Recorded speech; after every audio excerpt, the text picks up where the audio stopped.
अस्सलाम वालेकुम गाइस, कैसे हैं आप? उम्मीद करते हैं आप सब खैरियत से होंगे, खुश होंगे और हमारी दुआ है कि हमेशा खुश रहें, हंसते और मुस्कुराते रहें।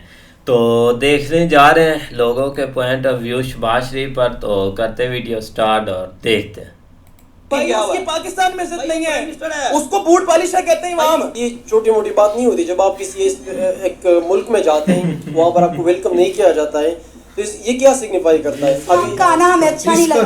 बढ़ती हुई इकोनॉमिक पावर को देख के वर्ल्ड की सुपर पावर अमेरिका ने ये बहुत बड़ा स्टेटमेंट इंडिया को लेके जारी कर दिया है। Say that we see India as a friend and a partner, not a counterbalance. We've stood with India on the border when there's been conflicts.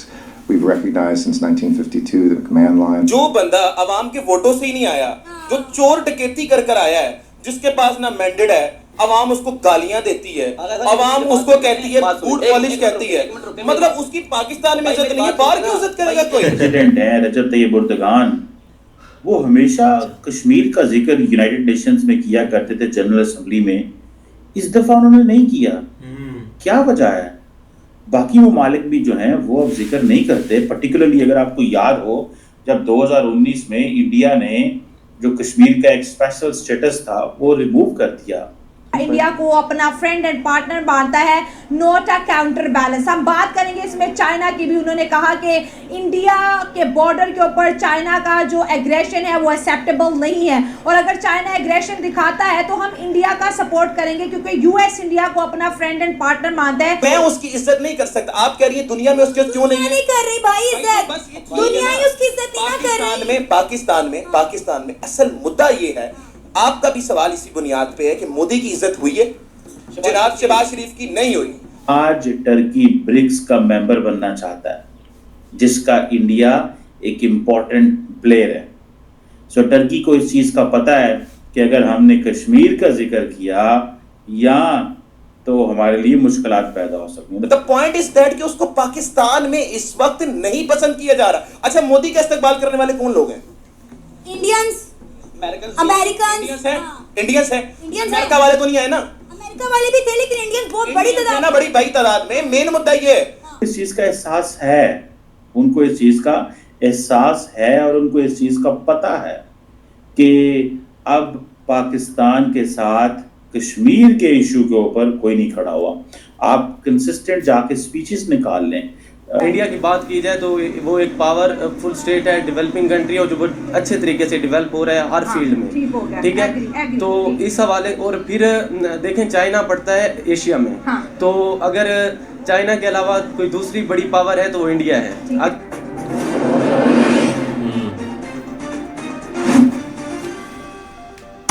देती है, अवाम उसको कहती है बूट पॉलिश कहती है, मतलब उसकी पाकिस्तान में इज्जत नहीं है, बाहर की इज्जत करेगा कोई? मैं अभी एक जुमला रिपीट किया है, मैं रिपीट कर देता हूँ कि उसको आप इंडिविजुअली ना देखो कि वो शहबाज शरीफ क्या हुआ। उसकी पाकिस्तान में इज्जत नहीं है, उसको बूट पालिशा कहते हैं इमाम। यहाँ निकले ना, अवाम से पूछें, आपको पता लगेगा शहबाज शरीफ को बूट पालिशा कहते हैं। अगर यहाँ पे अवाम के नुमाइंदा होता और अवामी वोटों से आता तो फिर हम कहते कि यार वाकई में शहबाज शरीफ साहब बहुत बड़े, उनकी बेइज्जती हो गई, वो अवामी वोटों से ही नहीं आया। वहाँ 47 की पैदाइश है। बात सुन लो, अगर इमरान खान होता प्राइम मिनिस्टर पाकिस्तान और वो जाता, वेलकम ना किया जाता, तो खुशी महसूस करते आप बताएं, आप एंकर हैं, इमरान खान गया, कैसी इज्जत हुई? हुई इसको माने, ये तो हुई है ना बहन। देखिए यार, आप मेरी बात समझो। हम जिंदगी भर पटवारियों को थोड़ा लेके भी मारे ना, वो नहीं समझेंगे। मसला सारा ये है, इमरान खान जब गया तो पूरी दुनिया ने इज्जत की। इसकी इज्जत इसलिए नहीं है क्योंकि ये इंसान पाकिस्तान का मैंडेट चोरी कर आया है, इसको बूट पॉलिशर कहा जाता है। मसला सर, इमरान खान गया, इमरान खान की इज्जत इसलिए की क्योंकि वो अवामी नुमाइंदा था, अवाम के वोटों से आया था। आज भी वो जेल में बैठकर पूरी दुनिया में मशहूर है। आज जेल में बैठकर वो दुनिया की सबसे बड़ी यूनिवर्सिटी ऑक्सफोर्ड का चांसलर का इलेक्शन लड़ा। जी बोले। अब आप मुझे बताएं, आपने क्वेश्चन ये किया कि जब इमरान खान गया था तो तब क्या इज्जत मिली थी, जब शहबाज शरीफ गया था तब क्या था? ये क्वेश्चन तो हमारा मोदी से रिलेटेड है। अब हाँ बिल्कुल, देखिए अच्छा सुन ले। अब आप देखें, इंडिया के prime minister Narendra Modi America गए ना। मेरा सवाल सुन ले। सवाल मुझे समझ आ गई, किसको समझ नहीं आया। आप ये नहीं कह रही कि उसको इज्जत नहीं मिली तो इमरान खान को मिली थी, ये तो क्वेश्चन ही नहीं है। इमरान खान, लाखों की तादाद में लोग एयरपोर्ट पे मौजूद थे नरेंद्र मोदी को सिर्फ देखने के लिए। वहाँ पे जो डाइस्पोरा था, उन्होंने अपने रवायती अंदाज से नरेंद्र मोदी को वेलकम किया। एक पाकिस्तानी शहबाज शरीफ को वेलकम करने के लिए मौजूद नहीं था, एक पाकिस्तानी। ठीक है, इस टाइम मौजूद थे। मैं एक मिनट आपकी बात में ऐड करता हूँ, मैं बात नहीं करा। बहन, आपकी अंदाजे में वहां पे कोई मौजूद नहीं था, लेकिन मेरी रिपोर्ट के मुताबिक, मेरे जराये के मुताबिक वहां पे लोग मौजूद थे, लेकिन वहां पर शहबाज शरीफ मुर्दाबाद के नारे लग रहे थे। वहां पर नारे लग रहे थे कि शहबाज शरीफ साहब आप फॉर्म 47 की पैदाइश हैं, आप लोगों ने अवामी मैंडेट चोरी की है, और वो पाकिस्तानी लोग थे। हम ये आज की बात नहीं है। आप बताएं, लंदन में एवन फ्रीड बैर के बाहर पाकिस्तानी क्या क्या कहते रहे? लंदन में ये हुआ है, लेकिन अमेरिका में ये नहीं हुआ है। ये एहतजाज भी हुआ है, और यूएन में जहां पर एक ताज़ी कॉल भी दी गई है। हम लोगों के पास ये खुद जराये मौजूद है, हमारे पास। अमेरिका क्या ही नहीं है, ये इसके खिलाफ एहतजाज हुआ, लोग पहुंचे वहां पर। प्रेसिडेंट है रजब तैयब एर्दोगान, वो हमेशा कश्मीर का जिक्र यूनाइटेड नेशंस में किया करते थे जनरल असेंबली में। इस दफ़ा उन्होंने नहीं किया, क्या वजह है? बाकी ममालिक भी जो हैं वो अब जिक्र नहीं करते। पर्टिकुलरली अगर आपको याद हो, जब 2019 में इंडिया ने जो कश्मीर का एक स्पेशल स्टेटस था वो रिमूव कर दिया, तो टर्की के वज़ीर आज़म ने उस वक़्त शोर मचा दिया। लेकिन आज टर्की ब्रिक्स का मेंबर बनना चाहता है, जिसका इंडिया एक इम्पॉर्टेंट प्लेयर है। सो टर्की को इस चीज़ का पता है कि अगर हमने कश्मीर का जिक्र किया या तो हमारे लिए मुश्किलात पैदा हो सकती हैं। तो क्वेश्चन ये है कि शायद इससे भी कोई फ़र्क ना पड़े अगर टर्की जो है वो इंडिया जो है उसको वो कंसेंसस होता है, और भी बहुत सारे मुल्क कश्मीर का जिक्र करते हैं। But the question here is कि उनको इस चीज़ का एहसास है, उनको इस चीज़ का एहसास है और उनको इस चीज़ का पता है कि अब पाकिस्तान के साथ कश्मीर के इशू के ऊपर कोई नहीं खड़ा हुआ। आप कंसिस्टेंट जाके स्पीचेस निकाल लें इसकी तैयब एर्दोगान की कश्मीर कॉन्फ्लिक्ट के हवाले से। वो कहते हैं कि साउथ एशिया में स्टेबिलिटी तब आ सकती है जब कश्मीर का मसला हल किया जाएगा। इसका मतलब ये है कि even the Turks are not on Pakistan side. मैं भी देख रहा था पाकिस्तान के प्राइम मिनिस्टर शहबाज शरीफ जो हैं वो कह रहे थे मेरी बड़ी ज़बरदस्त मुलाकात हुई है रजब तैयब एर्दोगान से, हमने फ़लस्तीन का जिक्र किया, हमने गज़ा का जिक्र किया। उन्होंने ये नहीं कहा कि उन्होंने कश्मीर का भी जिक्र किया। जो स्पीच तैयब एर्दोगान ने यूनाइटेड नेशंस में की है उसमें कश्मीर का जिक्र कोई नहीं किया, और ना ही उन्होंने किसी और चीज़ का पाकिस्तान के वाले से जिक्र किया। इसको क्या इसी को कहते हैं डिप्लोमेटिक आइसोलेशन। आपको पता है कि इस वक्त इंडिया जो है इट इज़ बीइंग कंसिडर्ड, अभी एक लोई इंस्टीट्यूट है अमेरिका के अंदर, उसने बेसिकली जो पावर है उसको रैंक किया है, ठीक है जी, कि एशिया के अंदर which country has what power, ठीक है जी।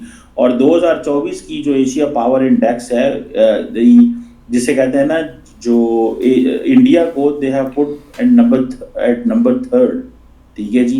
ये जो एशिया पावर इंडेक्स है, इंडिया 3rd है ओवरऑल पावर में, ठीक है। अमेरिका और चीन इससे आगे हैं, ये एशिया के अंदर देखा जाए, ठीक है जी। इसका मतलब यह है कि इंडिया का इन्फ्लुएंस बढ़ा है। एक अदारा है उसको बोलते हैं प्यू रिसर्च सेंटर, उसने कहा है तकरीबन 68% इंडियन ये समझते हैं कि उनकी जो पावर है वो इंक्रीज हुई है, ठीक। बिल्कुल यार, एक देखा जाए ना तो वेलकम की बात हम हमेशा देखते हैं कि पीएम मोदी आज तक जिस भी कंट्री में गए हैं ना, चाहे वो छोटी है चाहे बड़ी है, और जिस जगह भी, और इंडियन ने ना हमेशा ही बहुत अच्छे से उनको वेलकम किया है। एयरपोर्ट पर इंडियंस हमें काफ़ी बड़ी तादाद में नज़र आते हैं। एक ट्रेडिशनल उनके जो ड्रेस हैं वो पहने होते हैं, और अपने मुल्क में जैसे वेलकम किया जाता है वैसे बिल्कुल सेम हम अभी तक देखते आ रहे हैं हर जगह, और काफ़ी अच्छा भी ये लगता है। लेकिन अब बात की जाए ना, पाकिस्तानी प्राइम मिनिस्टर जो अब हैं शहबाज शरीफ साहब, उनकी तो वो वाली बात नहीं ना, हम उनको कंपेयर कर ही नहीं सकते, क्योंकि उनके लिए वाकई लोग आए थे जिन्होंने आगे से उनको गाली शाली देने आए थे। इसी वजह से ना वहाँ पे इकट्ठे हुए थे। जब ये निकले थे ना वहाँ से, तो इनको पीछे से कोई पुल थी, वहाँ से कोई रास्ता था, वहाँ से पीछे से निकाला गया, क्योंकि आगे जो फ्रंट पे है ना वो काफ़ी ज़्यादा पाकिस्तानी लोग हैं ना, इसका वेट कर रहे थे कि शहबाज शरीफ आए और हम इसको कुछ ना कुछ बोलें, क्योंकि यार अब देखें जो एक वोट से नहीं है, जिसको खुद एक बिठाया गया, तो फिर उसकी क्या इज्जत होगी वहाँ पे, जो मर्जी कर ले, कुछ इज्जत नहीं है इसकी, ऐसे ही बस चलता नहीं, वाकई सही बात है यार। एक छोटा डाउन एक अमेरिका तो चला गया था जल्दी जल्दी, लेकिन उधर ना एक लोगों ने वेलकम की तो नहीं बात, लेकिन जो एक उधर एक मतलब कि इन्होंने एक मीटिंग वगैरह या जो भी एक सब प्राइम मिनिस्टर आए होते हर एक कंट्री के, तो बहुत एक बड़ा एक समेट था। लेकिन फिर भी ना एक पाकिस्तान एक बातें उधर भी एक शहबाज शरीफ ने बातें की है कि हमारी कंट्री एक सही है और हम एक लोगों को हर चीज़ प्रोवाइड कर रहे हैं, चाहे उसमें जो भी हो जाए। लेकिन आप इमेजिन कर लें कि इधर 4-5 महीने से एक इंटरनेट इन्होंने मतलब कि ऐसा बंद किया कि लोगों को एक कारोबार एक ठप हुए पड़े हैं। लेकिन उधर जाकर बातें बहुत बड़ी करेंगे कि हम इन्वेस्टमेंट करेंगे, हम अपने मुल्क में एक टेक्नोलॉजी लेकर आएंगे, वो सब ऐसे एक बेकार बातें हैं। लेकिन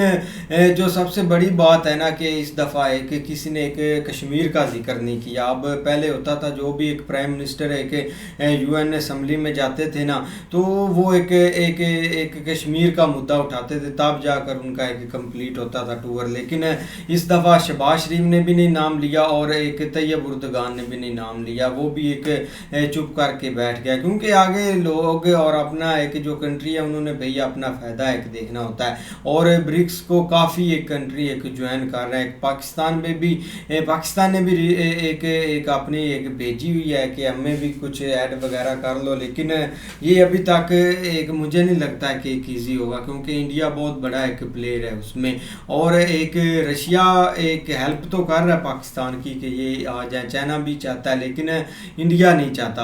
अब देखो एक शहबाज शरीफ काफ़ी उधर ना एक अपनी एक भंगिए मार रहा है, कभी इधर भागता जा रहा है, लेकिन वो जब एक सीढ़ियों से आ रहा था ना, वो सही लड़की को ऐसे घूर के देख रहा था, वो बहुत वायरल हुआ है इसका क्लिप।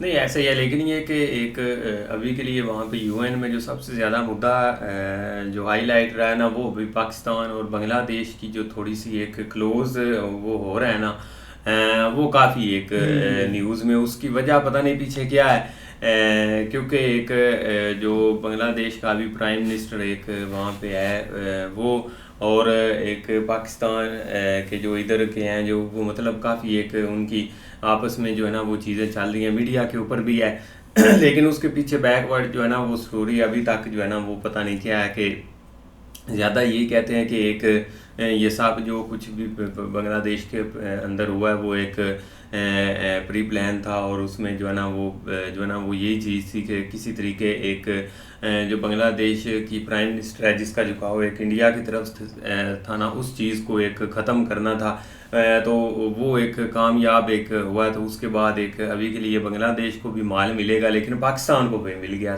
$7 अरब उन्होंने दे दिए कल परसों के।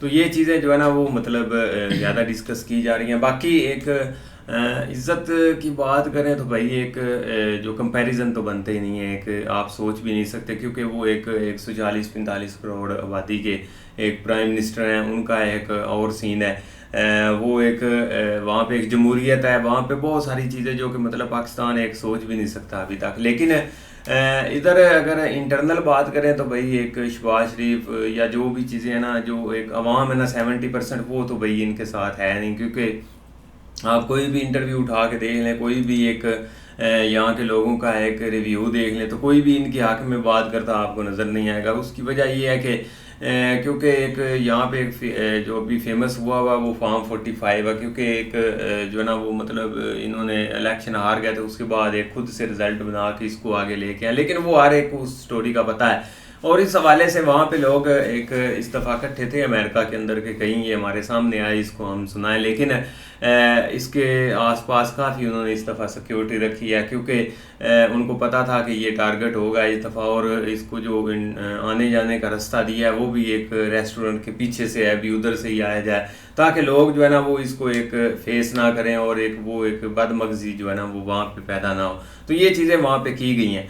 लेकिन अब जो है ना वो जो कश्मीर वाला मुद्दा है ना वो आपको कहीं भी होता नज़र नहीं आएगा, क्योंकि इनको भी पता चल गया कि वो हमारे हाथ से चीज़ निकल चुकी है, क्योंकि इन्होंने ख़ास कर तैयब एर्दोगान और पाकिस्तान के पास दो मुद्दे थे, एक फ़लस्तीन वाला था और एक कश्मीर वाला था।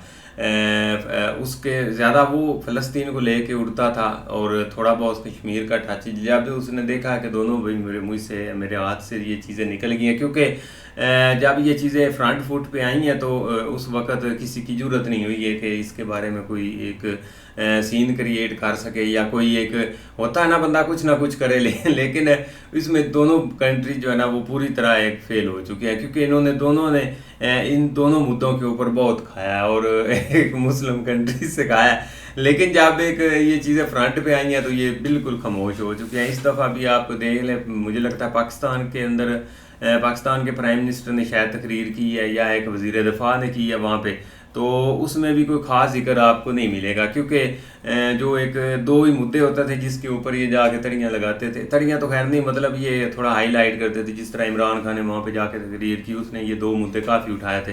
तो ये सेम टू सेम चीज़ जो है ना वो इस दफ़ा भाई कहीं भी नज़र नहीं आई। ख़ासकर बहुत सारे जो वहाँ पे एक मुस्लिम लीडर गए हैं, उन्होंने फ़लस्तीन वाला तो किसी ने थोड़ा बहुत हाईलाइट किया, लेकिन कश्मीर टोटली है, कश्मीर गया बात सही। तो उम्मीद करते हैं आपको वीडियो पसंद आएगी। अगर पसंद आए वीडियो को लाइक, चैनल को सब्सक्राइब ज़रूर कीजिएगा। मिलते नहीं वीडियो के साथ, तब तक के लिए अल्लाह हाफिज़।